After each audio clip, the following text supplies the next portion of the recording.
আজ আমি আপনাদের একটি বিশেষ গল্প শোনাতে যাচ্ছি যা আমার প্রেমিকার মায়ের সাথে ঘটেছে। একদিন আমি আমার প্রেমিকার মাকে বোঝানোর চেষ্টা করছিলাম, আন্টি, আমি তো আপনার ছেলের মতোই, এসব কি ঠিক হচ্ছে? তখন তিনি হেসে বললেন, তুমি আমার ছেলের মতো, কিন্তু তুমিই তো আমার ছেলে নও।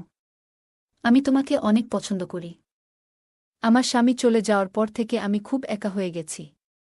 কারো সঙ্গের খুব দরকার অনুভব করি, তাই তুমি পারো আমার এই একাকী দূর করতে। আমি একটু বিভ্রান্ত হয়ে বললাম, কিন্তু আন্টি, আমি তো আপনার মেয়েকে ভালোবাসি। এটা কিভাবে সম্ভব? তিনি গভীরভাবে তাকিয়ে বললেন, আমি জানি তুমি আমার মেয়েকে ভালোবাসো, কিন্তু আমার জীবনেও কিছু চাওয়া পাওয়া আছে। আমি আর একাকিত্ব শুইতে পারছি না, আর আমি জানতে চাই তুমি আমার মেয়ের জন্য উপযুক্ত কিনা। এসব বলে আন্টি আমাকে, হ্যালো বন্ধুরা, স্বাগতম আমাদের আজকের একটি বিশেষ গল্পে। আশা করি এই গল্পটি আপনাদের মন ছুঁয়ে যাবে। আমি ঈশান, আমি ছোট্ট একটি শহরে বড় হয়েছি। আজ আমি আপনাদের আমার জীবনের একটি স্মরণীয় অভিজ্ঞতার কথা বলতে যাচ্ছি। এটি তখনকার ঘটনা, যখন আমি কলেজের সেকেন্ড ইয়ারে পড়ি। আমার পাশের বাড়িতে অনিকা নামের একজন ভদ্রমহিলা থাকতেন। তার বয়স ছিল প্রায় 40 এবং তিনি একজন বিধবা। তার স্বামী একটি দুর্ঘটনায় মারা গিয়েছিলেন। তাকে আমি আন্টি বলে ডাকতাম। অনিকা আন্টি তার মেয়ে তিথি এবং বড় ছেলে রাজেশকে নিয়ে থাকতেন। রাজেশ শহরে চাকরি করত, আর তিথি তখন 10ম শ্রেণীতে পড়ত। অনিকা আন্টি প্রায়ই আমাকে সন্ধ্যাবেলায় তিথিকে পড়ানোর জন্য ডাকতেন। তিথি খুবই সুন্দরী ছিল, তার মিষ্টি হাসি এবং সরল স্বভাব আমার মনকে খুব আকর্ষণ করত। আমি মনে মনে তাকে ভালোবেসে ফেলেছিলাম। অন্যদিকে তিথির চোখেও আমি বিশেষ কিছু অনুভব করতাম। একদিন বিকেলে তিথি ছাদে ছিল, আর আমি তাকে পড়ানোর জন্য তাদের বাড়িতে গিয়েছিলাম। তখন অনিকা আন্টি আমাকে ডেকে আলাদা করে বললেন, তোমার সাথে একটা কথা বলার আছে। তুমি তিথিকে খুব যত্ন করে পড়াচ্ছ। আমি সেটা দেখছি। তবে আমি জানতে চাই, তুমি আমার মেয়ের ভবিষ্যতের জন্য উপযুক্ত কিনা। তিথির চোখ যেন সবসময় আমাকে খুঁজে বেড়াত। যখনই সে আমাকে দেখত, তার ঠোঁটের কোণে একটি মিষ্টি হাসি ফুটে উঠত। আমি বুঝতে পারতাম আমাদের দুজনের মধ্যে ধীরে ধীরে এক অদ্ভুত সম্পর্ক তৈরি হচ্ছে, যা এক ধরনের অনুভূতির জন্ম দিচ্ছিল। একদিন আমি তিথিকে পড়ানোর জন্য তাদের বাড়িতে গিয়েছিলাম। পড়ানোর ফাঁকে ভুলবশত আমার মোবাইল ফোনটি সেখানে রেখে চলে আসি। বাড়ি ফেরার কিছুক্ষণ পর মা আমাকে ডাক দিয়ে বললেন, তিথির মা ফোন করেছিল। তুমি তোমার মোবাইল ওখানে ফেলে এসেছ। এখন ওখান থেকে গিয়ে নিয়ে আসো। আমি একটু ভয় পেয়ে গেলাম, কারণ মা লাপরোয়াভাবে মোবাইল রেখে আসার জন্য আমাকে ইতিমধ্যেই বকাঝকা করছিলেন। যাই হোক, আমি তিথির বাড়ি গেলাম ফোন আনতে। দরজায় পৌঁছানোর সঙ্গে সঙ্গে তিথির মা অনিকা আন্টি আমাকে দেখে মৃদু হেসে বললেন, ঈশান, তোমার ফোনে অনেক ভালো সিনেমা রয়েছে। আমি অবাক হয়ে গিয়েছিলাম। আমার ফোনে সত্যিই অনেক সিনেমা ছিল, তবে কোনো সিনেমার কথা অনিকা আন্টি বলছেন তা বুঝতে পারছিলাম না। তাই আমি অন্যমনস্ক ভান করে বললাম, ধন্যবাদ অনিকা। কিন্তু আপনি কোনো সিনেমার কথা বলছেন? অনিকা মুচকি হেসে উত্তর দিলেন, যে সিনেমার গল্পগুলো মানুষকে নিজের জীবনের কথা মনে করিয়ে দেয়। আমি তার কথার অর্থ বুঝতে চেষ্টা করছিলাম। তিথি তখন ছাদে দাঁড়িয়ে আমাদের কথোপকথন দেখছিল, এবং তার মিষ্টি হাসি আরও উজ্জ্বল হয়ে উঠছিল। অনিকা আমার ফোনটি আমার হাতে তুলে দিয়ে বললেন, ঈশান, ফোনে পাসওয়ার্ড লাগিয়ে রাখলে ভালো হয়। আমি মৃদু হাসি দিয়ে বললাম, ঠিক আছে অনিকা আন্টি, ধন্যবাদ। এরপর ফোন নিয়ে বাড়ি চলে এলাম। রাতে খাওয়া দাওয়ার পর বিছানায় শুয়ে পড়লেও ঘুম যেন আমার চোখ থেকে দূরে ছিল। আন্টি সেদিন যা বললেন তা আমার মনে ঘুরপাক খাচ্ছিল। তার কথাগুলো যেন কোনো ইঙ্গিতবাহী ছিল, যা আমাকে অস্বস্তি দিচ্ছিল। এরপর থেকে আন্টি আমার প্রতি অদ্ভুতভাবে মনোযোগ দিতে শুরু করলেন। কখনো ছাদে, কখনো গলিতে, আবার কখনো অপ্রত্যাশিতভাবে বাড়িতে ডেকে আমাকে কথা বলতেন। তার আচরণে আমি মাঝে মাঝে বিভ্রান্ত হয়ে পড়তাম। একদিন সন্ধ্যায় আমি তিথিকে পড়াতে তাদের বাড়িতে গিয়েছিলাম। বাড়ি ঢুকতেই আন্টি বললেন, আজ তিথি বাড়িতে নেই, ও তার কাকুর বাড়ি গেছে। সকালে ওর কাকা এসে নিয়ে গেছেন। আমি বললাম, তাহলে তো আজ আর পড়ানো হবে না। আমি তাহলে উঠি? আন্টি বললেন, যেহেতু এসেই পড়েছ, বসো। আমি চা বানিয়ে আনছি, একসঙ্গে একটু গল্প করি। তার কথায় সম্মতি জানিয়ে আমি বসে পড়লাম এবং টিভি চালিয়ে দিলাম। বাড়িতে সেদিন আমরা দুজন ছাড়া আর কেউ ছিল না। কিছুটা অস্বস্তি হলেও আমি সেটা চেপে রাখার চেষ্টা করছিলাম। কিছুক্ষণ পর আন্টি চায়ের কাপ নিয়ে এলেন। চা দেওয়ার সময় তিনি হঠাৎ আমার হাত ধরে বললেন, তোমার হাতটা খুব মোলায়েম। এই কথায় আমি খানিকটা ঘাবড়ে গেলাম। তার চোখে এক অদ্ভুত দৃষ্টিভঙ্গি ছিল, যা আমাকে কিছুটা বিচলিত করল। আমি সেই মুহূর্তে পরিস্থিতি সামলে নিয়ে দ্রুত চা শেষ করে বললাম, ঠিক আছে আন্টি, আমি এখন উঠি। কাল আবার আসব।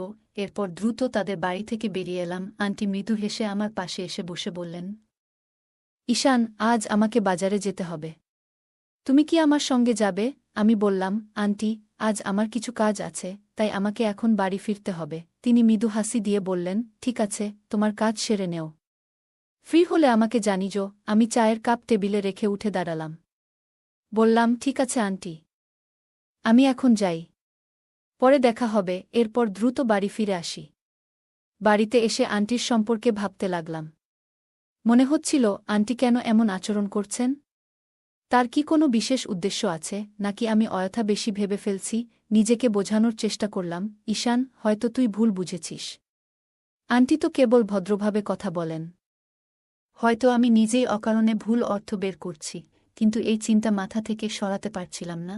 ঠিক তখনই মা আমার ঘরে এসে বললেন, ঈশান, বাজার থেকে কিছু জিনিস আনতে হবে, তাড়াতাড়ি গিয়ে নিয়ে আয়। আমি বললাম, ঠিক আছে মা, আমি এখনই যাচ্ছি। এমন সময় আন্টি মায়ের ফোনে কল করলেন। মাকে বললেন, আমাকে বাজারে কিছু কাজ করতে হবে। ঈশান কি আমাকে একটু নিয়ে যেতে পারবে? মা বললেন, ঈশান তো এখনই বাজারে যাচ্ছে, তুমি চাইলে ওর সঙ্গেই চলে যেও। মায়ের কথা শুনে আমি কিছুটা হতভম্ব হয়ে গেলাম। আমি আন্টির সঙ্গে যেতে চাইছিলাম না, কিন্তু মায়ের কথা ফেলতেও পারলাম না। তাই বাধ্য হয়ে বাইক নিয়ে তার বাড়ির সামনে গেলাম। দেখলাম তিনি আগে থেকেই রেডি হয়ে দাঁড়িয়ে আছেন। আমাকে দেখে মুচকি হেসে বললেন, চল ঈশান। আমিও ভদ্রতার খাতিরে হাসি দিয়ে বাইক স্টার্ট করলাম। বাইকে ওঠার পর কিছুক্ষণ চলার পর হঠাৎ আন্টি আমার দিকে একটু বেশি ঝুঁকে পড়লেন। আমি বললাম, আন্টি, একটু ঠিকভাবে বসুন। তিনি বললেন, বাইক চালানোর সময় খুব ভয় লাগে, তাই কাছে থাকতে ইচ্ছে করে। আমি কি বলবো বুঝতে পারছিলাম না। নিজেকে যতটা সম্ভব শান্ত রেখে গন্তব্যে পৌঁছানোর চেষ্টা করতে লাগলাম। বাইকে যাওয়ার সময় অনিকা আন্টি আমার পেছনে শক্ত করে ধরেছিলেন। তিনি বললেন, বাইক চলার সময় খুব ভয় লাগে, তাই একটু শক্ত করে ধরে আছি। তার কথা শুনে আমি কিছু না বলে চুপ করে গেলাম। পুরো পথ জুড়ে তিনি এমনভাবেই ধরেছিলেন, যা আমাকে বেশ অস্বস্তিতে ফেলেছিল। তবে কিছু বলার মতো অবস্থায় ছিলাম না। কিছুক্ষণ পর আমরা বাজারে পৌঁছে গেলাম। আমি বললাম, আন্টি, আপনাকে যা যা কেনাকাটা করতে হবে করুন। আমি অন্য দোকানে গিয়ে আমার প্রয়োজনীয় জিনিস কিনে নিই। আপনার কেনাকাটা শেষ হলে আমাকে কল করুন, আমি এসে আপনাকে নিয়ে যাব। তবে আন্টি বললেন, না না, আমি বেশি কিছু কিনব না, তুমি আমার সঙ্গেই থাকো। তার কথায় আমি বাধ্য হয়ে থেকে গেলাম। এরপর তিনি একটি কাপড়ের দোকানে ঢুকলেন এবং বিভিন্ন ধরনের পোশাক দেখতে শুরু করলেন। হঠাৎ তিনি একটি নরম হালকা নাইট ড্রেস নিয়ে নিজে পরীক্ষা করতে শুরু করলেন এবং আমাকে দেখিয়ে বললেন, ঈশান, বলো তো, এটি কেমন লাগছে? আমি একটু অপ্রস্তুত হয়ে বললাম, আন্টি, এসব বিষয়ে আমার তেমন ধারণা নেই, আপনি যা ভালো মনে করেন তাই কিনে নিন। আন্টি হেসে বললেন, কেন? কাল যখন তোমার বিয়ে হবে, তখন কি তোমার স্ত্রীকে এই ধরনের কিছু কিনে দেবে না? তার কথা শুনে আমি চুপ করে গেলাম। এরপর তিনি একটি লাল রঙের নাইট ড্রেস পছন্দ করলেন এবং সেটি কিনে নিলেন। আমি অপ্রস্তুতভাবে বললাম, আন্টি, আপনার তো স্বামী নেই, এই ধরনের পোশাক পরে আপনি কাকে দেখাবেন? আন্টি মুচকি হেসে বললেন, স্বামী নেই বলেই কি আমার কোনো অনুভূতি থাকতে পারে না? তার এই কথায় আমি আর কোনো উত্তর দিতে পারলাম না। মনের মধ্যে এক অদ্ভুত অস্বস্তি নিয়ে আমি নিজের দিকে তাকিয়ে রইলাম। সন্ধ্যা ঘনিয়ে এসেছিল। আমি বাজার থেকে আমার বাড়ির প্রয়োজনীয় জিনিসপত্র কিনে বাড়ি ফিরলাম। মা তখন রাতের খাবার প্রস্তুত করছিলেন। খাবার খেয়ে নিজের বিছানায় শুয়ে পড়লাম। হঠাৎ আমার ফোন বেজে উঠল। ফোনের ওপারে ছিলেন আমার আন্টি। তিনি বললেন, তুমি কি আমার বাড়ি একটু আসতে পারবে? আমি ক্লান্তির অজুহাত দিয়ে বললাম, আন্টি, আমি তো সবে খাওয়া শেষ করেছি, খুব ক্লান্ত লাগছে, আজ আর সম্ভব নয়। যদি বিশেষ কোনো দরকার না থাকে, তাহলে কাল দেখা করব। তিনি মৃদু হেসে বললেন, ঠিক আছে, তুমি বিশ্রাম নাও, কাল এসে দেখা করো। আমি শুয়ে শুয়ে আন্টির মেয়ে তিথির কথা ভাবতে লাগলাম। ওকে আমার খুব ভালো লাগে। মনে হয় ওর প্রতি আমার বিশেষ অনুভূতি তৈরি হয়েছে। ওর অনুপস্থিতিতে সময় যেন থমকে থাকে। নিজেই ভাবতে লাগলাম, তিথি যদি ওর চাচার বাড়ি থেকে ফিরে আসে, তাহলে আমি আমার মনের কথা ওকে জানাব। ও কি উত্তর দেবে সেটা ভেবে আমি দোটানায় পড়ে গেলাম। এসব ভাবতে ভাবতে কখন যে ঘুমিয়ে পড়লাম বুঝতেই পারিনি। সকালে ঘুম ভাঙতেই দেখি আন্টির একটা শুভ সকাল জানানো মেসেজ মোবাইলে এসেছে। মেসেজ পড়ে আমার মনের ভিতর অস্বস্তি শুরু হলো। আমি দ্রুত মোবাইলটা বন্ধ করে দিলাম, যাতে আর কোনো ঝামেলায় না পড়ি। আমি এখন আন্টির ডাকে একটু এড়িয়ে চলতে শুরু করেছি। সকালে ঘুম থেকে উঠে সোজা বাথরুমে গিয়ে ফ্রেশ হলাম। গোসলের পর মনে হলো বন্ধুদের সঙ্গে সময় কাটানোর জন্য একটু বাইরে যাওয়া যাক। তাই তাড়াতাড়ি তৈরি হয়ে মোবাইল চালু করলাম বন্ধুকে ফোন দেওয়ার জন্য। কিন্তু ফোন অন করতেই দেখি আন্টির 15-20টা মিসড কল। পরিস্থিতি বুঝে দ্রুত বন্ধুকে কল করলাম, তারপর ফোন আবার বন্ধ করে পকেটে রেখে দিলাম। আমি বন্ধুর সঙ্গে সিনেমা হলে গিয়ে একটা সিনেমা দেখলাম। রাত বাড়লে বাড়ি ফিরে এলাম, আর মা রেগে আমাকে বলল, ফোন বন্ধ করে রাখার কি দরকার ছিল? আমি তো তোকে কতবার কল করেছি। আমি বললাম, মা, মনে হয় ব্যাটারি ডাউন হয়ে গিয়েছিল। কিছু দরকার ছিল কি? মা বললেন, আমার তো কিছু দরকার ছিল না, কিন্তু তোর আন্টি মানে তিথির মা বারবার আমাকে ফোন করে তোকে খুঁজছিল, তাই আমি তোকে বারবার কল করছিলাম। আমি মাকে একটা অজুহাত দিলাম, মা, আমি তো আজ খুব ক্লান্ত, ঘুম দরকার, এখনই যেতে পারবো না। মা আমাকে বোঝানোর চেষ্টা করল, একবার তার বাড়ি গিয়ে দেখে আয়, হয়তো জরুরি কিছু দরকার। আমি মাকে বললাম, কাল সকালে যাব, আজ একটু বিশ্রাম দরকার। মা দীর্ঘশ্বাস ফেলে বলল, যেমন ইচ্ছা, কিন্তু মানুষের সাহায্য করতে দেরি করিস না, বাবা। আমি মায়ের কথা শুনে ভাবতে লাগলাম, হয়তো মায়ের কথাটা ঠিক। কিন্তু আজকের জন্য এড়িয়ে গিয়ে ঘুমানোর সিদ্ধান্ত নিলাম। আন্টির স্বামী নেই, ছেলে অনেক দূরে থাকে, আর মেয়েটি চাচার বাড়িতে গেছে। তিনি একেবারে একা। মা আমাকে বারবার বোঝালেন, একবার গিয়ে দেখে আয়, হয়তো কোনো দরকারে ডেকেছে। মায়ের কথা রাখতে আমি বাধ্য হলাম এবং আন্টির বাড়ির দিকে রওনা হলাম। আমি দরজায় বেল দিলাম, আর আন্টি দ্রুত এসে দরজা খুললেন। ওনাকে দেখে আমি অবাক হয়ে গেলাম। তিনি সেই পোশাকটি পরেছিলেন যেটি আমরা গতকাল শপিং মলে গিয়ে কিনেছিলাম। তিনি হেসে বললেন, এসো ঈশান, তোমার জন্য অপেক্ষা করছিলাম। আর বলো তো, তোমার ফোন বন্ধ ছিল কেন? আমি বললাম, আন্টি, ফোনের ব্যাটারি ডাউন হয়ে গিয়েছিল। তিনি আমাকে বসতে বললেন। আমি সোফায় বসে জিজ্ঞাসা করলাম, আন্টি, কোনো প্রয়োজন ছিল কি? তিনি হেসে বললেন, না, তেমন কিছু নয়। একটু একা একা লাগছিল, তাই তোমাকে ডেকেছি। আমি বললাম, আচ্ছা, একা লাগছিল তো মাকে ডাকতে পারতেন। আমার কি দরকার? তিনি মুচকি হেসে বললেন, তুমি কি আমার সঙ্গে 1 কাপ চা খেতে পারবে না? আমি মাথা নাড়লাম। তিনি চা বানাতে গেলেন। কিছুক্ষণ পর তিনি 2 কাপ চা নিয়ে এলেন। চা খেতে খেতে আমি কিছুটা অস্বস্তি অনুভব করতে লাগলাম। চা শেষ করার পর আমার শরীরে অদ্ভুত একটা ক্লান্তি নেমে এলো, আর আমি অজান্তেই ঘুমিয়ে পড়লাম। কিছুক্ষণ পরে ঘুম ভাঙতে দেখি আন্টি বাথরুম থেকে বের হচ্ছেন। আমি অদ্ভুত এক অনুভূতিতে ঘিরেছিলাম। শরীর জুড়ে একটা অস্বস্তি ছিল। আমি বললাম, আন্টি, আমি কতক্ষণ ঘুমিয়েছিলাম? তিনি বললেন, 3-4 ঘন্টা তো হয়ে গেল। আমি অবাক হয়ে বললাম, তাহলে আপনি আমাকে জাগালেন না কেন? তিনি হেসে বললেন, তুমি ঘুমিয়ে এত শান্ত আর সুন্দর লাগছিলে যে তোমাকে জাগানো ঠিক মনে হয়নি। এই কথা বলে তিনি আমার পাশে বসে আমার হাত ধরলেন এবং বললেন, ঈশান, আমি তোমাকে খুব পছন্দ করি। আমি সঙ্গে সঙ্গে তার হাত ছাড়িয়ে উঠে দাঁড়ালাম। গম্ভীর স্বরে বললাম, আন্টি, আপনি কি বলছেন? আপনি তো মায়ের মতো। এমন ভাবনা কিভাবে আপনার মাথায় এলো? এই কথা বলে আমি দ্রুত বাড়ি ফিরে এলাম। ঘরে এসে শুয়ে পড়লাম, কিন্তু শরীরের অস্বস্তি কাটছিল না। মাথায় হাজারো প্রশ্ন ঘুরপাক খেতে লাগল। আসলে আমার সঙ্গে কি হয়েছে? ঠিক তখনই মা ঘরে এলেন এবং বললেন, তুমি এত দেরি করলে কেন?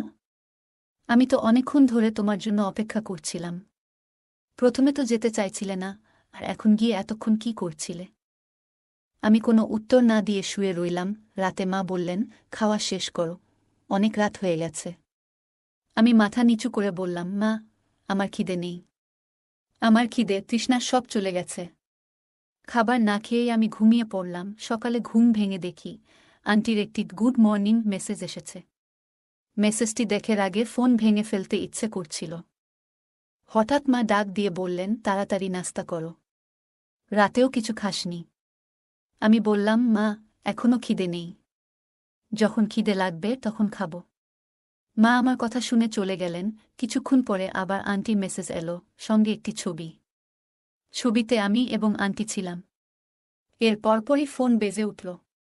আন্টি বললেন, যদি 15 মিনিটের মধ্যে আমার বাড়ি না আসো, তাহলে এই ছবি আমি তোমার মাকে পাঠিয়ে দেব। আমি আতঙ্কিত হয়ে পড়লাম। কোনো উপায় না দেখে বাধ্য হয়ে আন্টির বাড়ি গেলাম। বাড়িতে ঢুকেই বললাম, আন্টি, আপনি কাল আমাকে কি খাওয়ালেন? আর এই ছবিটি কখন তুললেন? আন্টি মুচকি হেসে বললেন, কিছুই তো নয়। যা হয়েছে সেটা তুমি জানো না। এখন আমার কথা শুনে কাজ করবে। আমি বিস্মিত হয়ে বললাম, আন্টি, আপনি কি আমাকে ব্ল্যাকমেইল করছেন? তিনি বললেন, তোমার যা ইচ্ছে ভাবতে পারো, তবে এখন থেকে তুমি আমার নির্দেশেই চলবে। আমি দৃঢ়ভাবে বললাম, এটা কখনোই হবে না। আপনি যা করার করবেন, কিন্তু আমি আপনার কথা মানব না। আমি আপনার মেয়েকে সব বলে দেব। ও জানুক। ওর মা কি করছেন? এই কথা বলে আমি বাড়ি ফিরে এলাম। পরের দিন তিথি তার চাচার বাড়ি থেকে ফিরে এলো। আমি সিদ্ধান্ত নিলাম যে তিথির কাছে সত্য প্রকাশ করব, যদিও জানতাম এতে ও আমার উপর রাগ করতে পারে। তবুও আমি ঠিক করলাম, ওর মায়ের আসল চেহারা ওকে দেখাব। তিথিকে ফোন করে দেখা করার কথা বললাম। আমি তিথিকে ফোন করে বললাম, তোমার সঙ্গে একটা জরুরি কথা আছে। তুমি কি আজ বিকেলে পার্কে আসতে পারবে? তিথি একটু চুপ করে রইল, তারপর বলল, আচ্ছা, আমি আসছি। তবে বলো তো, কি ব্যাপার? আমি বললাম, সামনাসামনি বলাই ভালো। তুমি এলে সব খুলে বলবো। বিকেল গড়িয়ে সন্ধ্যা নামার আগেই তিথি পার্কে এসে পৌঁছাল। ওর মুখে কৌতূহল ও উদ্বেগের মিশ্র ছাপ ছিল। আমি কোনো সময় নষ্ট না করে তাকে বসতে বললাম। তারপর ধীরে ধীরে শুরু করলাম, তিথি, আমি এতদিন ধরে একটা বড় বোঝা বয়ে বেড়াচ্ছি। তোমার মা আমাকে নিয়ে যা করেছেন তা আর লুকিয়ে রাখতে পারছি না। তুমি এই ছবিটা দেখো। ছবিটা আমার ফোনের স্ক্রিনে দেখিয়ে দিলাম। ছবিতে আমি সম্পূর্ণ অচেতন অবস্থায় পড়ে আছি। তিথি প্রথমে ছবিটা দেখে কিছুই বুঝতে পারল না। চোখ কুঁচকে বলল, এটা কি? এটা কখন হয়েছে? আমি শান্ত গলায় বললাম, তোমার মা সেদিন আমাকে জোর করে একটা পানীয় খাইয়েছিলেন যাতে ওষুধ মেশানো ছিল। এরপর আমি অচেতন হয়ে পড়ি। উনি এই ছবিটা তুলে আমাকে ব্ল্যাকমেইল করার চেষ্টা করেছিলেন। উনার উদ্দেশ্য ছিল আমাদের সম্পর্ক ভাঙা। উনি আমাকে তোমার থেকে দূরে সরিয়ে দিতে চেয়েছিলেন। তিথি হতবাক হয়ে গেল। তার মুখে যেন কথা আসছিল না। বেশ কয়েক মুহূর্ত চুপ থাকার পর সে ছবিটার দিকে ভালো করে তাকাল। তার চোখে যেন বিশ্বাস আর অবিশ্বাসের এক অসম লড়াই চলছিল। কিছুক্ষণ পর সে মৃদু কাপা গলায় বলল, ঈশান, আমি বিশ্বাস করতে চাইনি, কিন্তু ছবিটা যে সত্যি কথা বলছে। মা এমন কিছু করতে পারে তা আমার কল্পনাতেও আসেনি। আমি খুব লজ্জিত ঈশান। মায়ের এমন কাজের জন্য আমি তোমার কাছে ক্ষমাপ্রার্থী। আমি তার চোখে জল দেখতে পেলাম। তিথির এমন অবস্থা দেখে আমি তাকে শান্ত করতে এগিয়ে গেলাম। বললাম, তিথি, তুমি আমার কাছে ক্ষমা চাইছ কেন? এটা তোমার দোষ নয়। তুমি আমার কথা বিশ্বাস করেছ, এটাই আমার কাছে অনেক বড় ব্যাপার। এটা তোমার মায়ের কাজ, তোমার নয়। আমি জানি তুমি কখনো এমন কিছু করবে না। তিথি আমার কথা শুনে চলে যেতে চাইল। তার মুখে এক অদ্ভুত দৃঢ়তা, যেন কিছু বলতেই চাইছে, কিন্তু সাহস পাচ্ছে না। আমি দ্রুত এগিয়ে গিয়ে তার হাত ধরে থামালাম। গলাটা শুকিয়ে আসছিল, কিন্তু সাহস সঞ্চয় করে বললাম, তিথি, আমি তোমাকে ভালোবাসি। জানি না এই মুহূর্তে এসব বলা ঠিক হচ্ছে কিনা, তবে আমি আর এক মুহূর্তও তোমার থেকে দূরে থাকতে পারব না। যখন তুমি তোমার চাচার বাড়িতে ছিলে, প্রতিটি মুহূর্ত আমার কাছে অসহ্য ছিল। আমি প্রতিদিন শুধু তোমার মুখটা দেখার জন্য বেঁচেছিলাম। সত্যি, আমি তোমাকে খুব ভালোবাসি। আমার কথা শুনে তিথি স্তব্ধ হয়ে গেল। চোখের কোণে লজ্জার লালিমা খেলে গেল, কিন্তু সেই লজ্জার আড়ালে আনন্দের ঝিলিকও ছিল। কিছুক্ষণ চুপ থেকে সে নরম গলায় বলল, ঈশান, আমিও তোমাকে ভালোবাসি। অনেক দিন ধরেই বলতে চেয়েছিলাম, কিন্তু সাহস হচ্ছিল না। আমার মনে হয়েছিল তুমি হয়তো আমার এই অনুভূতি বুঝবে না। তার কথা শুনে আমার বুকের ভেতর আনন্দে যেন ঢেউ খেলে গেল। আমি তখনই বুঝতে পারলাম, এই ভালোবাসা শুধু আমার নয়, দুজনের। তিথি এক পা এগিয়ে এসে ফিসফিস করে বলল, আমাদের দ্রুত বিয়ে করা উচিত। আমি আর মায়ের সঙ্গে থাকতে পারব না। তার প্রতি আমার যতটা শ্রদ্ধা ও ভালোবাসা ছিল, সব শেষ হয়ে গেছে। তার নিয়ন্ত্রণ থেকে বেরিয়ে আসতে চাই। তিথির কথা শুনে আমি হতভম্ব হয়ে গেলাম। এতদিন তার মায়ের সঙ্গে তার সম্পর্ক যে এমন তিক্ত হয়ে উঠেছে তা আমি বুঝতেই পারিনি। আমি তার কাঁধে হাত রেখে বললাম, তিথি, চিন্তা করো না, আমরা একটা সুন্দর ভবিষ্যৎ তৈরি করব। কিন্তু সমাজের নিয়মও আমাদের মানতে হবে। তুমি 18 বছর হলে আমরা বিয়ে করব। আমি প্রতিশ্রুতি দিচ্ছি, তোমার জীবন সুখী করার জন্য আমি সবকিছু করব। তিথি শান্ত হয়ে আমার দিকে তাকাল। তার চোখে ভালোবাসা আর বিশ্বাসের মিশ্রণ স্পষ্ট ছিল। আমরা সেদিন একসঙ্গে একটা প্রতিজ্ঞা করলাম যে আমাদের সম্পর্ককে কোনো কিছুই আর দুর্বল করতে পারবে না। সময়ের সাথে তিথি 18 বছর পূর্ণ করল। সমাজের সমস্ত নিয়ম মেনেই আমরা একে অপরের জীবনসঙ্গী হলাম। আমাদের বিয়ে ছিল একেবারে সাধারণ, কিন্তু আমাদের ভালোবাসা ছিল অসাধারণ। বন্ধুরা, আমি সেই ছেলেদের একজন নই যারা শুধু মুখে ভালোবাসার কথা বলে কিন্তু হৃদয়ে তা অনুভব করে না। তিথি আমার জীবনের আলো, আমার প্রতিটি মুহূর্তের কারণ। ভগবানের কাছে আমি কৃতজ্ঞ, যিনি আমার ভালোবাসাকে আমার কাছে ফিরিয়ে দিয়েছেন। তো বন্ধুরা, এই ছিল আজকের গল্প। গল্পটি কেমন লাগলো তা কমেন্ট করে অবশ্যই জানাবেন। ভিডিওটি ভালো লাগলে লাইক, শেয়ার এবং চ্যানেলটি সাবস্ক্রাইব করতে ভুলবেন না। ধন্যবাদ।